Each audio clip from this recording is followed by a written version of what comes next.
Keraksiz shampuni sizlarning sochingizga tushmaydimi? Yo'q. Shoshilinglar. Qalaysizlar qizlar. Mana bu videodan keyin mana bu kommentariy ko'payib ketdi. Kelinglar bugun sizlarga sochingizga mos shampunlarni tavsiya qilaman. Sochinglar quruq, lekin yana ham qurib ketmasligi kerak. Lekin ob'yom ham xohlaysizlarmi? Qizlar, uning uchun mana bu shampuni ishlatasizlar. Qanaqa shampunni yuvsanglar ham boshinglardagi qayzoqinglar ketmayaptimi? Bunisiga ham yechimi bor. Aynan mana shu shampun.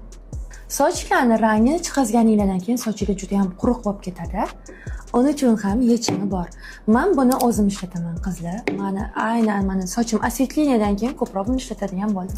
Agar sochinglardan parfyumni hid kelib turishini xohlasanglar va hech qanday muammosi bo'lmasa, shulardan ishlatishingiz mumkin.